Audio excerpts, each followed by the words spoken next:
High friend, सबैजना सन्चै हुनुहुन्छ होला होइन। हामी पनि सन्चै छौँ र आज चाहिँ हामी घुम्नको लागि आएका छौँ। हेर्न सक्नुहुन्छ, यो चाहिँ एकदमै राम्रो पार्क रहेछ होइन। यहाँ चाहिँ धेरै मान्छेहरू आउने रहेछन्, तर हामी चाहिँ पहिलोचोटि आएका छौँ। तर पनि एकदम रमाइलो लागेको यो ठाउँमा आएर। अनि मैले र मेरो छोराले चाहिँ धेरै भिडियोहरू पनि बनायौँ, टिकटक बनायौँ। एकदमै राम्रो ठाउँ छ, शान्त ठाउँ छ, एकदमै राम्रो लाग्यो। अनि त्यसपछि हामी चाहिँ डाइरेक्ट रुममा आयौँ एकछिन। त्यसपछि रुममा आएर टाइम पनि भइसकेको थियो लगभग। अनि रुममा आएर एकछिन मैले मेरो छोरालाई, उसलाई चाहिँ के पढाउँछ स्कुलमा भनेको उसले चाहिँ सबै सिकाइरहेको छ होइन।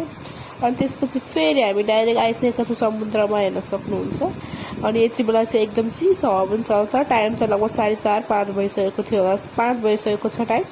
अनि त्यतिखेर चाहिँ मेरो बाबु अलि जाउँ मानिरहेको थियो रुममा। अनि जाऊँ त घुम्न भनेर, हामी चाहिँ एक्लै हुन्छ नि त रुममा, अनि त्यस कारणले पनि झ्याउ लाग्छ। अनि जाउँ न त भनेर आएका थियौँ। हेर्न सक्नुहुन्छ एकदमै रमाइलो छ आजको मौसम, एकदमै राम्रो देखिरहेको छ। यहाँ चाहिँ मान्छेहरू वाकको लागि पनि आउने गर्छन् होइन। एकदम राम्रो छ। अनि हाम्रो रुम पनि धेरै टाढा छैन, नजिक छ। अनि त्यस कारणले पनि नजिक पर्छ। अनि हामी चाहिँ जहिले पनि आउँछौँ होइन।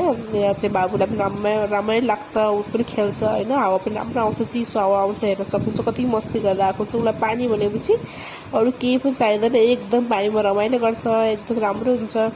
अनि मलाई पनि यहाँ आएर राम्रो लाग्छ होइन। त्यो साथीहरू, आजको भिडियो छोटो मिठो कस्तो लाग्छ लाइक कमेन्ट सेयर गरिदिनु होला।